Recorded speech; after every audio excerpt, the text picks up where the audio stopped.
Good morning. Appreciate y'all for tuning in and rocking with us for another edition of the Morning Breeze, man. Always rocking with you guys, as always, man.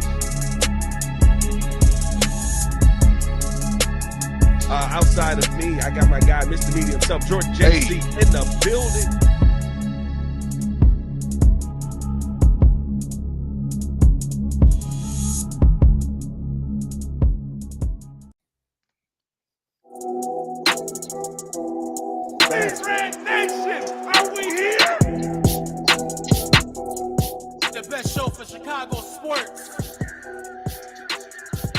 Yeah. What's good? We back. One day I'm gonna just come in here freestyling. Breeze Nation, what is good? It's your boy Pat the Designer back at it again. Appreciate y'all for tuning in and rocking with us for another edition of the Morning Breeze. Oh, we got a stadium update. You know, JC, I thought it was getting a little bit quiet when it came to the stadium situation. And all of a sudden, I was just like, haven't heard from Friends of the Park in a while. What do they got going on? Nope. We know what they got going on. They're blocking this thing. They're trying to Dikembe Mutombo this thing right out of the city of Chicago. We got to react to that. Are we even surprised by it at this point? And then giving our three major keys to a Chicago Bears victory over the Indianapolis Colts. The date is 9/19/2024. It's 6:34 a.m. and the Friends of the Park are preparing a strong white woman to fight this case. Let's go!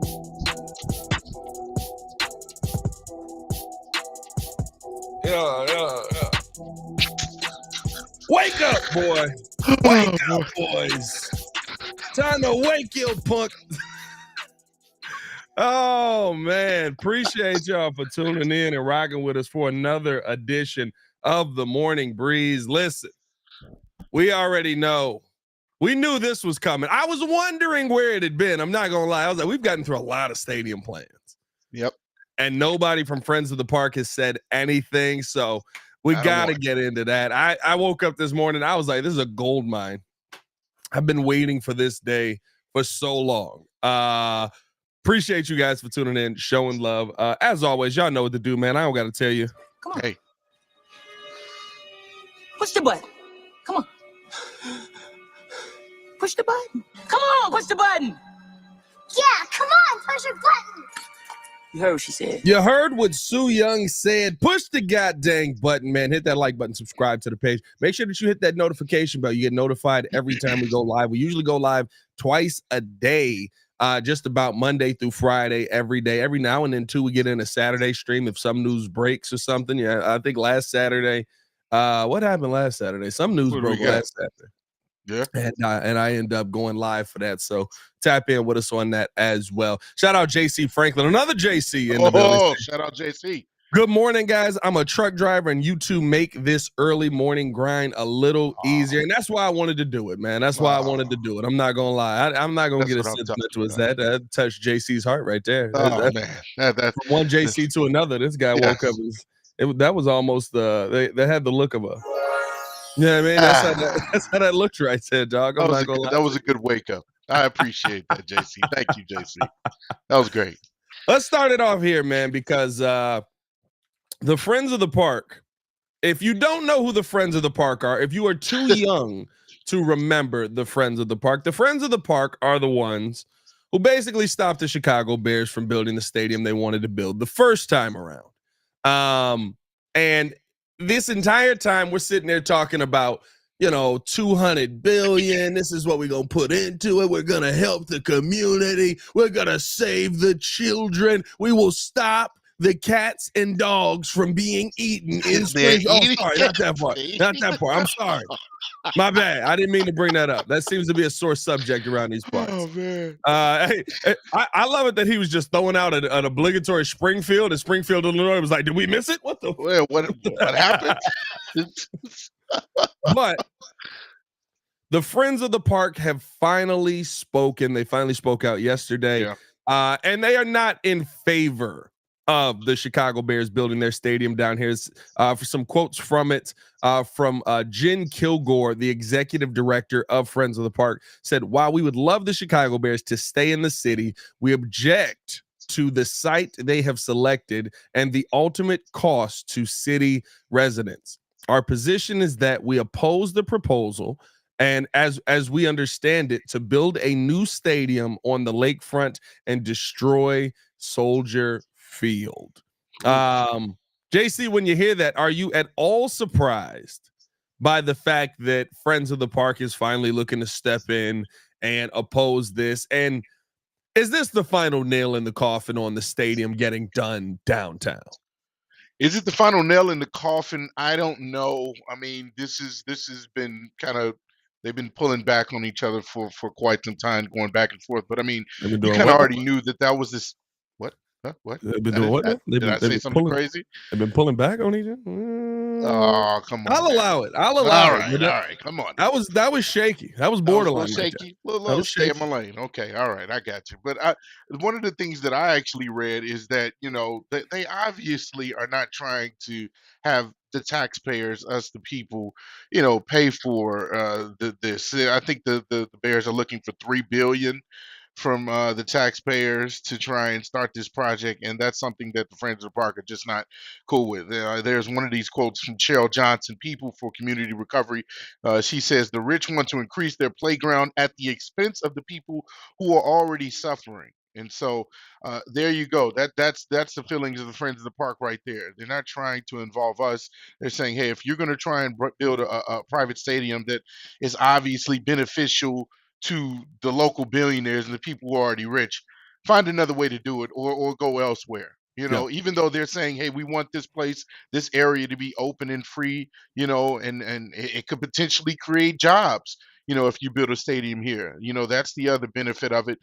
We just don't want to go this route of having to put more money, into the laps of others that have to pay for it, that are probably not going to benefit from it as much as the people that already have a lot of money. See, you're more optimistic than I am. I think that this is the final nail in the coffin. They needed that final Really? straw from the city, basically, to say this ain't gonna happen, because this was the Mm. final nail in the coffin last time. And if we're being real, you've got All right. the land in Arlington already, and maybe maybe You I'm do. looking at it from that bias already, but like Kevin Warren is fighting 6 wars at once, basically trying to get this stadium built downtown. Mhm. And listen, I'm not saying that I agree with everything that Warren has done going about getting the stadium built, but I do think that there was a little bit of, I don't want to say naiveness. That's the wrong word. There was a little bit of surprise in Kevin Warren, probably, when he found out, hey, the city of Chicago and the state of Illinois don't like each other.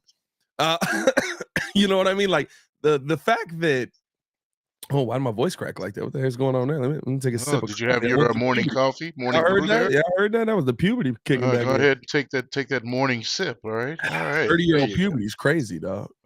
Oh. It's been some time. No, but like the fact that you have a group here, Yeah. now from the city of Chicago stepping in as well, because you already had Governor Pritzker down in Springfield, not eating the cats and dogs, looking back up and going, no, we're not getting this through. And they basically just keep ignoring the fact that this bill, that they want to push this in with another bill and all of this stuff. And now you've got to fight the war in Chicago itself. I think this is too much. I think this is the final nail in the coffin. I think that, the Friends of the Park, going up against the Chicago Bears on this yet again, that's going to be the thing that finally makes Kevin Warren have to go, you know what? F this. I don't need to do this. We got a piece of property over here. Chicago, if you don't want this to get done, sure, we'll leave. You know what I mean? Like it is what it is. If you don't, we would love to build this stadium down here, but if you don't want this to get done, we'll get up out of here. And we'll build this phenomenal stadium down in Arlington. And the funny thing is, because on the flip side of all of it, yeah, hadn't everything you'd heard through the news been that Arlington did not want this stadium to come there? Yeah. I have yet to talk to a single person from Arlington. And yes, I know multiple people in Arlington Heights. I've yet to talk to a single person in Arlington Heights that's like, nah, we don't want the Bears. We hate this. Get them out of here. They're all like mad at their city officials, like, bro, would y'all get this done so we can not lose the biggest team in the city? Yeah. Like, you we know what want this that would do team to for come us? here. Yeah. So now I just think, to me, that is the final nail in the coffin. I think that the downtown deal is done. I guess I'm more optimistic than you because, I mean, obviously, selfishly as a Bears fan, you want it to be right here in Chicago. I mean, obviously, Chicago Bears, Chicago, lakefront. This is what you associate the team with forever. Like that's where it should be, in my opinion. That's where it should stay. And when you saw the renderings, when you saw the initial images that they came out with, I mean, obviously it got everybody hyped. It got me hyped, with the way that the stadium could look, and the surrounding park and the potential parking. Even though actually I don't think they showed the Bro, parking. there was no areas. parking. I There was was no like, bro, parking area. are we Actually, pulling up on pontoon boats we in the freaking in Lake Michigan? we Is might that have what we're hover jets parking by at? then. There might be some hover You know planes what I by mean? then. Like By the that's time they get done still with my this. biggest question, right? Like, Friends of the Park is like, we don't want the stadium here. I was like, how about we level all of the stadium and you can park there and then catch a train down to Arlington? How about we do that? Would that make you more happy? Yeah, I guess I just got to take a train down to Arlington now, to see the game. It's a little bit Which more here's inconvenient for my me, thing. but I yeah. don't. Is the experience better? Because that's Probably all will I be. care about. Because It right probably now will the be. experience at Soldier Field is cheeks. Yeah. And like, outside of the football, the actual experience at Soldier Field is not a good time. You know what I mean? Like, especially if you go into a game in the winter. Like, listen, you got me for games. I am willing to go to games from the months of where we at? September to about maybe November. End of November, yeah. Maybe November. Yeah, I mean, after that, I'm not going out there. It's too cold. What? Why? Like, must think I go, and that cracks me up too. Must think I'm like at every single game. Absolutely not. You can catch us right here over on the Windy City Breeze doing a watch right. in the Blast comfort parties, of the baby. basement with alcohol that we bought last week. You doggone right. You know what I mean? Like, so to me, like, you have to improve the comfort experience there more than anything. And so that's why I want to see Arlington get built, because Arlington is not difficult to get in and out of. There's already a situation where you can add a parking lot in there where I can park next to the stadium I'm trying to go to. The biggest gripe for me is, see, I'm one of those people who I will take and I think there's a bunch of us in Chicago. I will take the walk to not have to deal with having to wait an hour and a half to get out of a parking lot. Because parking near the stadium, like, you in there. You might as well, you have to tailgate. Yeah. So I'm like, I don't have time for that. I got to get up out of here. I got a show to do. I smacked my mic. I got a show to do. And I'm going to just walk this 25 minutes it's going to take me to get to McCormick Place. I'm not doing that in the winter. Yeah, I mean, like, that's my gripe with all of it, right? Like, you've got all of these opposing forces fighting against you, and I know Kevin Warren's probably like, oh, I think we're gonna fight the good fight, and we're gonna get the Friends of the Park on our side, and we're gonna get the state of Illinois on our side, and everybody's gonna back us, and the people are gonna pay for it. No. So you thought it would be easy, huh? No. I do think he thought this would be a lot more simple. Let's keep this thing moving along. Let us know your thoughts on the Friends of the Park, man, stepping in and basically saying, nah, we're not letting this stadium thing happen here. Rap. I didn't expect the stadium to happen downtown anyway. And again, where are these people gonna park? This is the words I live by with all of it.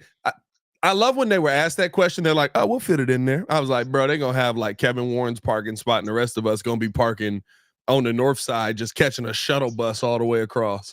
Hey, man, we're going to take a quick break. And then on the other side of this thing, we are going to give you our 3 keys to a Chicago Bears win over the Indianapolis Colts. Me and Jordan JC giving you the finest of details on this Chicago Bears team. Hit that like button, subscribe to the page, leave a 5-star review. Y'all know what to do. 92 over here on the Morning Breeze on YouTube, and only 29 likes. Let's get that up to over 100 likes in the building, man. Appreciate y'all for showing love. We'll be back right after this.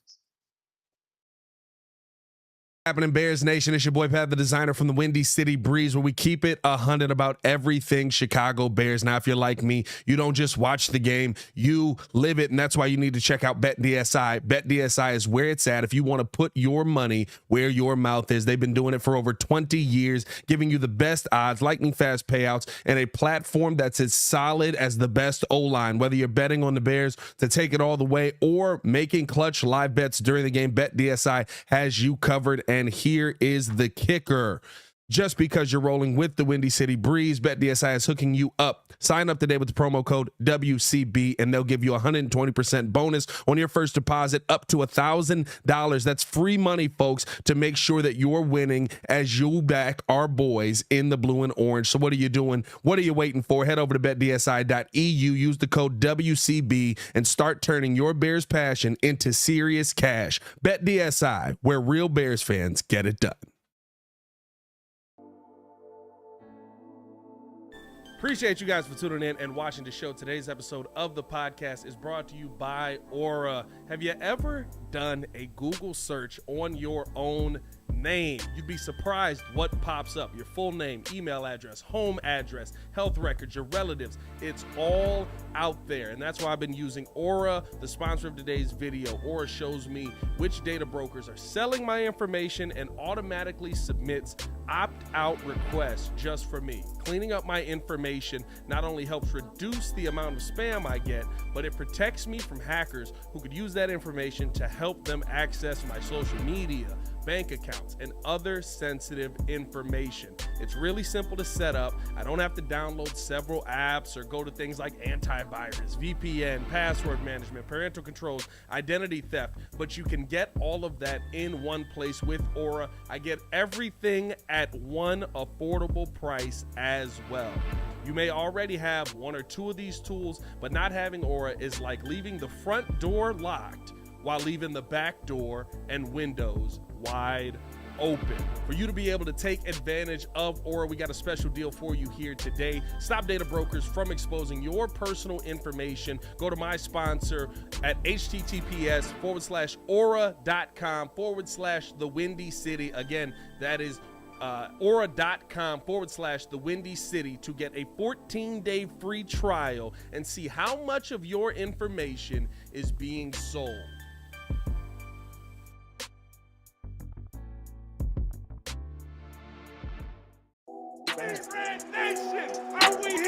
Welcome back into the Morning Breeze. Pat the designer, Jordan JC here rocking with you guys, man. Very excited to keep the conversation going. We were just talking about the friends of the park sticking their beak in there, looking to break things up for the Chicago Bears. Business. Keep your beak out of Bears business.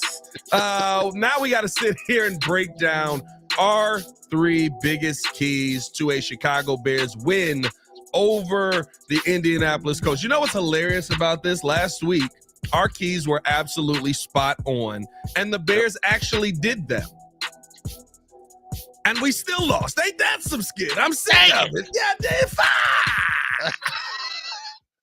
Hey, man, if we give you the keys, you at least got to do them and win. Listen, the Colts are a different kind of opponent. The Bears dealing with some injury issues as well. You got to take that into account when we're sitting here talking about, the possibility of a Bears win. Let's start it off with you, Jordan. What are your thoughts on, or what is your first key, your first major key to a Chicago Bears win over the Indianapolis Colts? Well, hopefully I can find this key, or the Bears can find this key, because it hasn't been found yet.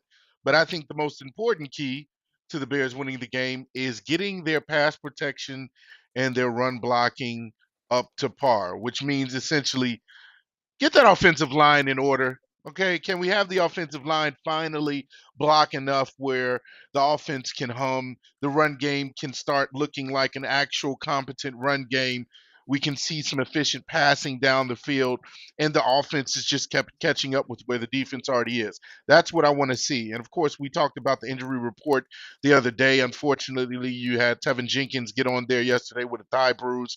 You got Nate Davis, day-to-day and play-to-play Davis, that's on there pretty much all the time. Whatever his issue is, he's limited on the field and off the field. Okay, I kid, but the point is, this offensive line has to continue to improve, and as you mentioned, it should be a cohesive unit. It's a unit that plays better when each person does their job, Yeah. and is in sync. And so hopefully we'll see that, because we have a lesser opponent. We don't have that much of a threat of a defensive line to go up against. Again, DeForest Buckner's out. I believe Lai Tulatu is still dealing with some injury as well. And so those two guys won't be playing, or at least I know Buckner won't be playing. We'll see with Latu. So that's what I want to see. I want to see a competent offensive line block for Caleb, so he doesn't get his head ripped off. Listen, I don't think that's gonna happen. So I don't even have that on here as one of my keys. Like, I'm not gonna lie to you. Here's my first key. And listen, I don't think that your key is wrong. I think that it's a hopeful key and your assessment. But yeah, I think that you're basically sitting there going, please, football gods, sprinkle some magic on Nate Davis and give him a soul that actually cares. Oh, please, this key opens up some door. Does this work? Oh no, it's please, locked. football gods, could you just add 20 pounds to Coleman Shelton tonight? Could you just add? No, wait. It's like when The Rock was like, "Hey, my name is Billy," and he said, "What's your name again?" It doesn't matter what your name is. For real, it doesn't matter what my key is. All right. Whatever. Oh, listen, you're sitting there, you're praying to the football guys that they're gonna be able to add, 20 pounds of backside to Coleman Shelton so that he's gonna be able to, so that he can actually anchor himself without just getting. This is the worst part when you watch the All 22, dog. I'm not gonna lie to you. Watching Coleman Shelton is the worst part, and you would think it's Nate Davis. Nate Davis is bad. It's horrible. But Coleman Shelton's the worst part because he knows who to block. He just can't do it, bro. It's just like, I got you. Ah! He's just too light to pass. Yeah, He's too light on the behind, dog. It's not gonna go well. Right. So because of that, my number one key is for the play caller, Shane Waldron. Yeah, make things easy on your young quarterback with 12-man and 13-man protection and underneath routes. I know that's not the offense you want to run. The offense you want to run requires blocking. And we saw a offensive coordinator who was unwilling to do this until like week 7. And then all of a sudden everybody's like, well, I don't know if you see that, but the offensive line is blocking so much better. No, they were getting help on every other play. Yeah. I mean, everybody's sitting there was like, oh, look at that. They give Justin Fields all the time in the world. No, he's the one giving himself time. You need to be a voice. I don't know why I went old black man on that. Got a million voices. Dude. That was like old country black man right there. Like he was the one creating this time, just like Caleb Williams is the one creating it. I already saw it on Twitter yesterday, Jordan. Everybody throwing out there. Hey, I don't know if you saw this, but Caleb Williams with the fourth biggest time to go out there, or fourth most time in the pocket. I was like, oh, you starting already. You starting already, dog. Like, you gotta protect this young quarterback and make things simple. I need the short routes to be there. What the heck did you get DeAndre Swift for? Because, and again, I said this yesterday when we were on the show. When you have those short routes to guys like DJ Moore, to guys like DeAndre Swift, to guys like Keenan Allen, if he's able to play, they can turn it into something. Mm-hmm. It doesn't mean that you can't get big plays out of it. It just means that you have to utilize those plays differently. And then all of a sudden, lo and behold, everybody's going, oh, they just running short stuff. We're going to play underneath. Boom! Deep shot, Roma Dunze. He's down there. Now he's got to catch it. But all of a sudden, it opened things up down the field, and you want to try and get this young man comfortable. He's not going to have a pocket more than likely, so you need to be getting that football out quick. He's shown you an ability to get the football out quick. He's 8th in the NFL. Or I'm sorry, he's Yeah, he's 8th in the NFL over 2 games. He was 6th in the NFL on Sunday, right? Like he's got a quick release, 2.8 seconds getting that football out. That's where he ranks. So use that to your advantage. Give him the short stuff. And when they take away the short stuff, then you can get the deep shots because they're going to be playing underneath. And it's going to be a little bit easier because you got guys that actually can take the top off. That's my first key. Make it, I said at the start of the season, KISS. Keep it simple, stupid. Keep it simple. Keep it simple, stupid. Very good one. Very good what's your second key, Jordan JC? All right. What are you feeling right now? You got me on that one. I have to agree. That is a very important key. That's a more realistic key than I gave you. But I think I got you beat on this second key. Coleman Shelton's gonna gain 20 pounds of backside. Right. I'm gonna put him in the gym tonight. All right. So second key is turning Anthony Richardson into Anthony Levis. And what I mean by that is we got to turn him back into the quarterback that we dominated in week 1. Yeah. To the beat of 4 turnovers. 4 and turnovers. 2 return touchdowns. Yep. So in other words, defense, I'm looking at you. Obviously, you are already great. But defense, I'm looking at you to create pressure again on a quarterback that has not yet found his footing in the league yet. You know, he's coming back from injury. He's extremely talented. We know he can throw the ball through the roof. We know he can throw the ball down the field, but is he accurate and does he have the timing? Can't hit the receivers, but man, it's going straight this through guy the ceiling. Can put a hole in the ceiling for goodness sake. You know, but that's my thing is the defense has to continue to commit to creating a lot of pressure, a lot of turnovers to help this offense get on track. And if we see another maybe one turnover that gets turned into a pick six, I'm all for that. Jalen Johnson shut down Michael Pittman. Tariq Stevenson, whoever you're guarding, shut him down. If it's Alec Pierce, shut him down. And let's see if we can score on defense as well again. Yeah, no, our keys are for key number 2 are pretty much in lockstep. I think here's my thing with Anthony Richardson. It is to get pressure on Anthony Richardson, but to keep him in front of you. Your linebackers are going to have a day in coverage and in spying, because to me, TJ Edwards and Tremaine Evans have done a great job showing a really phenomenal ability this season of being able to keep the quarterback in front of them, be able to make tackles, keep the running back in front of them, be able to make tackles, right? They have really come out on fire this season. I've been very, very excited by this linebacking group, and I think this is going to be the most important group of the day. Of course, you want to get pressure on the quarterback, but the thing is, Anthony Richardson can take off and move with his legs, right? He got some speed. And we know that he has a more of a want to escape the pocket and get out of there. He also does not slide. So you kind of have to, you're going to have to deal with the fact that he's going to want to go head up with you, keep him in front of you, try and make him a passer, because I think he's going to want to go head up. If you put a hit on him early, all of a sudden he's going to want to become a passer, because he's not going to want to take that hit again. As he gets out of the pocket, tries to make a play downfield, that's where it turns into the Jalen Johnson versus Anthony Richardson game, the Tyree Stevenson versus Anthony Richardson game, the Kyler Gordon versus Anthony Richardson game. That's where you get the interceptions. That's where the turnovers come in. And that's what the Bears need. I mean, that at the end of the day is this team is going to go as far early in this season as this defense can take it. I know it's familiar, Bears fans. I know it's not what you expected when you were sitting there looking at your bingo card of things that were going to happen. We thought we were finally going to get the offense to start the season off, but it takes time.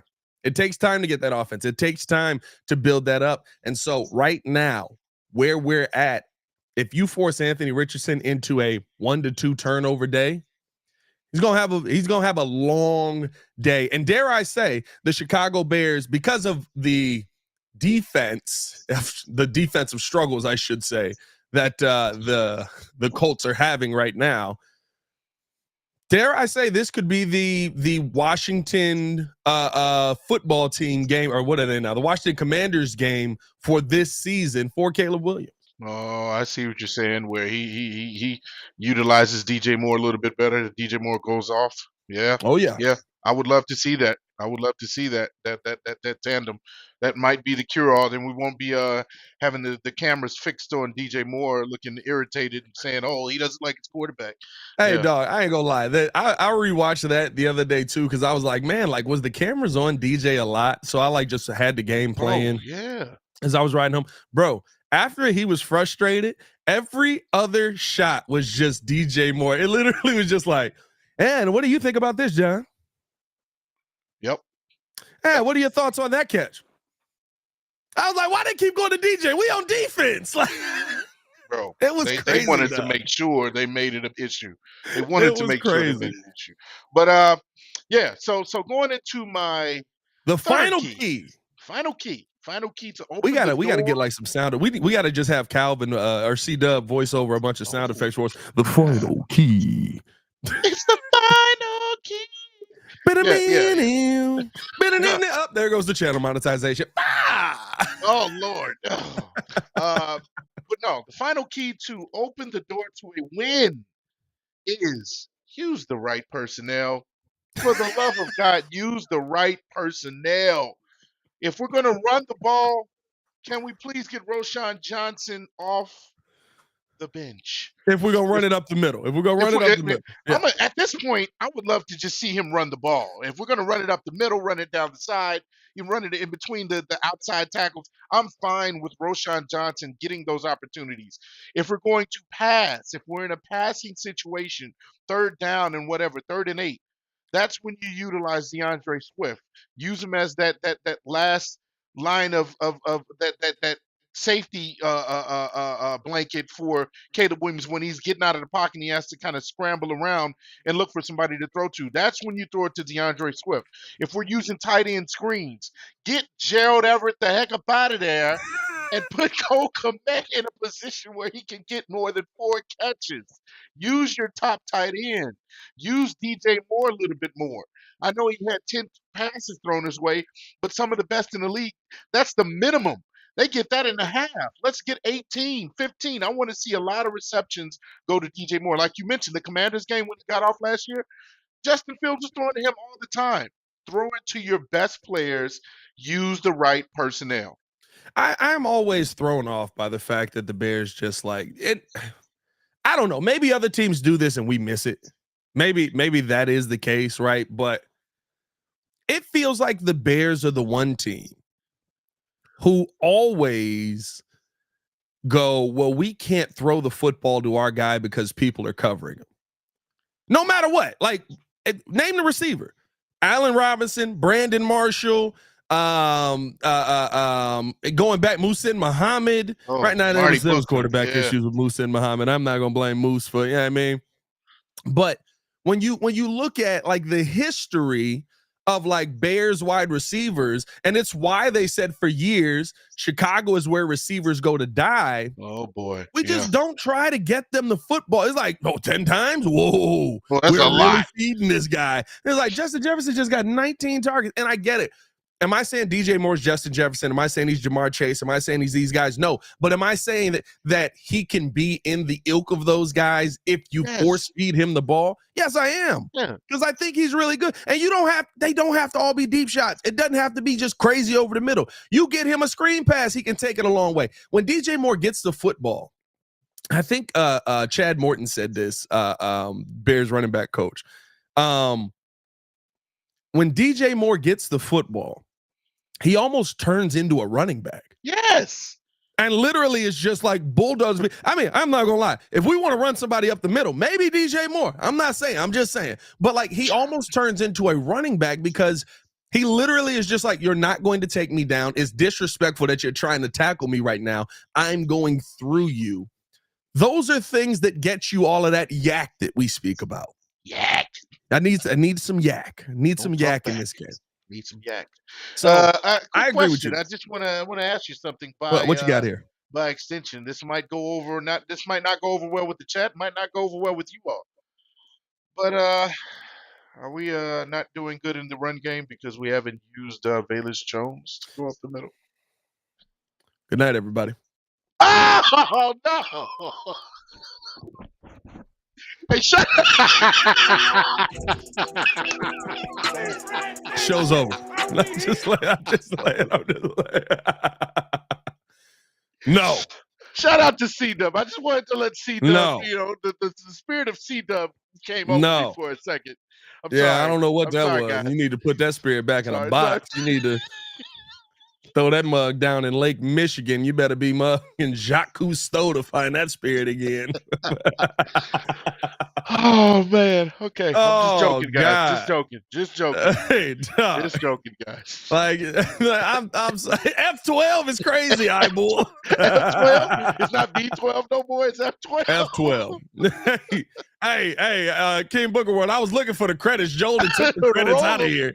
He thought he was slick. Joel took the credits out of here, man. We used to have them credits ready to go. Totally joking, Absolutely guys. not, joking. dog. No. I think here's the thing, and we got to give Swift a little bail. Now he shouldn't be this bad. $8 million, I don't care. You shouldn't be this bad. $8 million, you shouldn't be on my team, but that's a whole different conversation. But I got to give him some bail because when you rewatch the tape, when you look at the tape, there's a lot of times where he don't have a chance. Mm-hmm. There's a lot of times where he doesn't have a chance to get the football upfield. Yeah.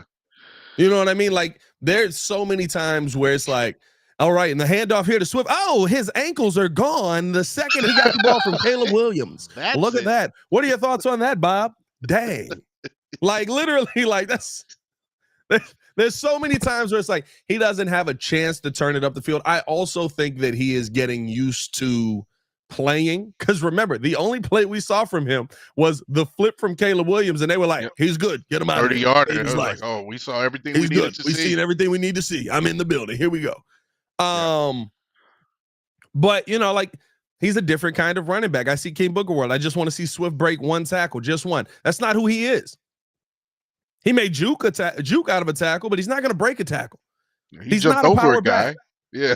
He's a speed guy. Yeah.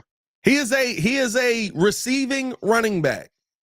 And that's how he has to be utilized. So I agree with you on the personnel usage because I think even when I talked about it with my second key, my first key, making it simple for Caleb Williams. Yep. DeAndre Swift is a big part of making it simple for Caleb Williams. The play calling does play a part in why we have issues with what we've seen from DeAndre Swift. If DeAndre Swift is going out on a little flare out from just outside the offensive line and friggin' Caleb Williams dumps it down to him, guess what he can do? Get some yak. Look what I can do.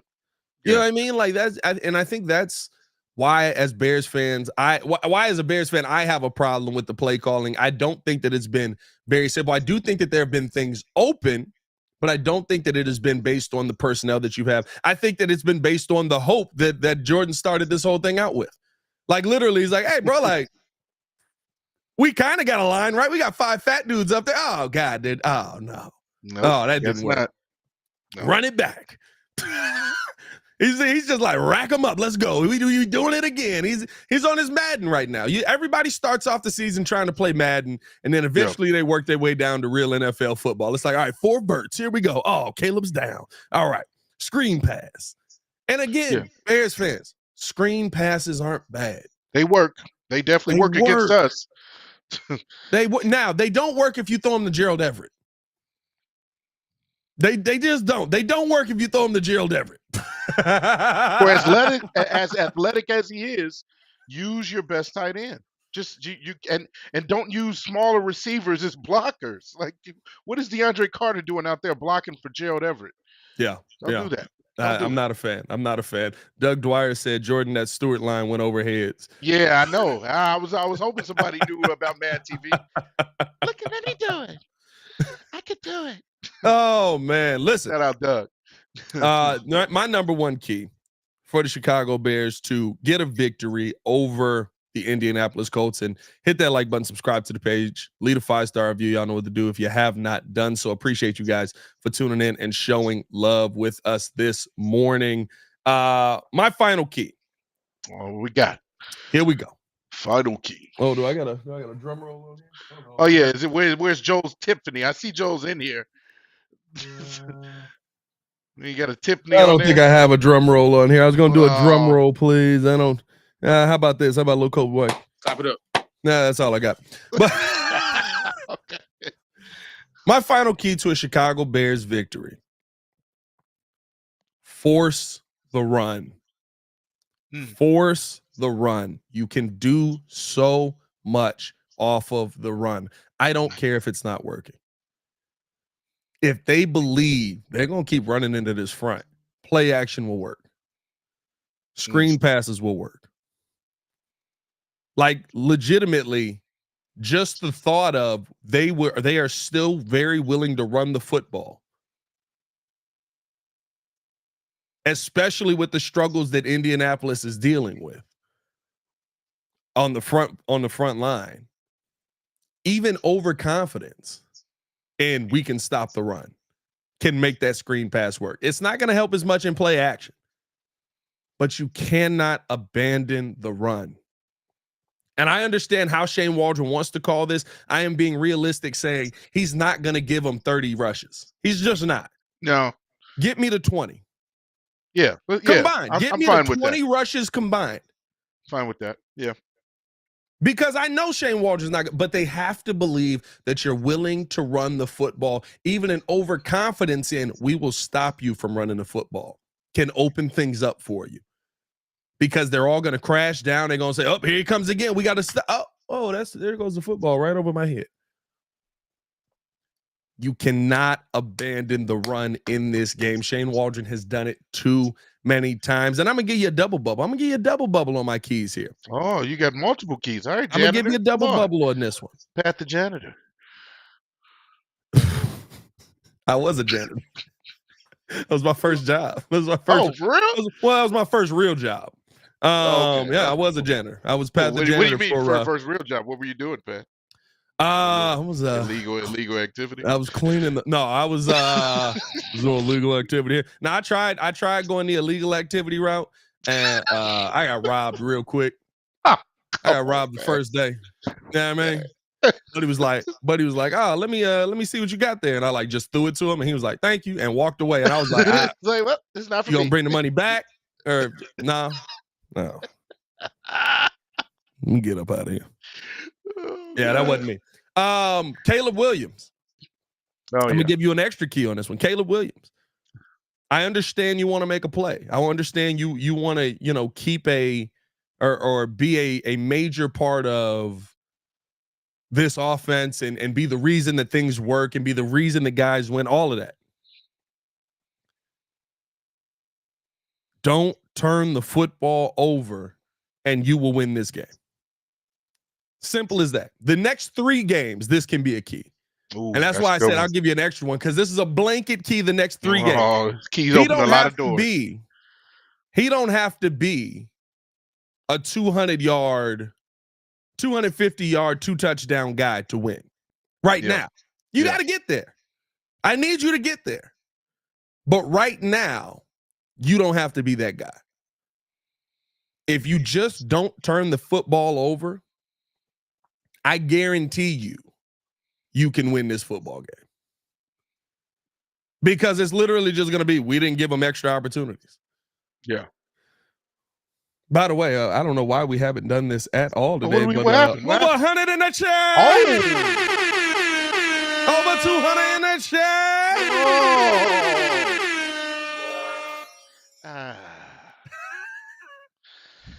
Only on the Morning Breeze, Lavelle Henderson said, that's that North Chicago impact. Hey, bro, I had to try it, bro. I ain't gonna lie. Like, I had to try. I was like, man, he must getting some fast money out here. I got to get some of this fast money. I robbed the first day, bro. I ain't even gonna lie to you, dog. Don't nobody give you a handbook on how to sell illegal paraphernalia. Nobody breaks it down for you. They just like, let's see if you got it. You know what I mean? Like, man said, here you go. Oh, bro, I was like, you gonna bring the money back? All right. All right. Let me go get this dub from my mom and pay for this. Yeah. I in theory, I sold 1 bag. I had to buy it myself, but I sold it. And that was it. That was it. I got that was the peak of his powers. Then I started selling CDs. I realized that was a little safer, and I was one of the few people that could burn CDs. So all my LimeWire was going crazy. I was selling playlists, dog. Yeah. I was selling full-on playlists at school. I was like, what you need, dog? What you need? Oh, I need that Lil Wayne. And can you throw some Boosie on there? Can you get some Usher? I got you. I'm coming back. Shoot, $20 a pop. Foul. You want the playlist? It's got 76 songs on it. It's a 9-hour CD. Let me get that Luda chicken and beer about you real quick. I had it. You wanted that blueberry yum yum? I had that as well. That was a mixtape from Ludacris. That tells you how deep in the trenches I was. This man was out here. You wanted Savage Life too? I got you. That's some Webby right there. Here. Yeah, I mean. That's hilarious. Oh man, Carl, he said chat title is 3 major keys to a win. You only gave 2. Carl, you gotta listen better. Carl, where were you for the first ones, man? Carl, where you at, dog? Where you at? Doug Dwyer, but he tried to sell a gun. I said, let me buy it. Took an extra gun with me because I'm finna rob him. Tigris. Hey, facts. Big facts, dog. Bootleg man of the 2010s. I'm done. Facts, bro. Hey, I was out here, dog. You had to get money somehow. That's the bootleg. You had to get money somehow, bro. I had everything on deck, bro. When Cat Williams came out, I was selling that CD. I had that mug. When he came out with that, which one was that? Hustle. Man, I had that mug. That mess was hilarious. That Cat Williams start off, I had that mug rolling, dog. I had that tape flying around the school. But no, man, appreciate y'all for tuning in, showing love. Hit that like button, subscribe to the page. Those were our 3 keys to a Chicago Bears victory. Let us know your keys in the comments below. Hit that like button, subscribe to the page, leave that 5-star review. Y'all know what to do. Any final words, Jordan? Hey, man. Let's just have a meaty weekend. Oh boy. Want to make sure that another key. Since you gave an extra key. One more key. You know, for guys giving a lot of keys and neither of us being good at it. Well, I shouldn't say that. I don't know your past on illegal paraphernalia, but we one of go us into that. Not being good at selling keys out here. I was selling steaks back in my day. But my last key. I got these burgers, man. My last key is Tory Taylor's going to kick into the 5 every single time he punts. All right. Let's go. Tory Taylor. Put a little Tory Taylor action in the chat for me. Thank you. For Mr. Meaty, Jordan JC, it's your boy Pat the Designer. Back at it again. Y'all stay safe out there, Chicago. Bear down. One love. I got the keys. I got the keys. I'm just saying, Tory Taylor, you better start showing some love for the 4th round pick, all right? I will when he starts dropping punts at the 1 and they just stand straight up on their heads like everybody told me they was gonna do. Ball's just gonna stick right there. That's what I was told. Dang right, it's happening. Tory Taylor, Legatron, baby. He's flipping the field. The defense is stopping guys at the 40. He could have rolled the football down the field, and his defense would have got a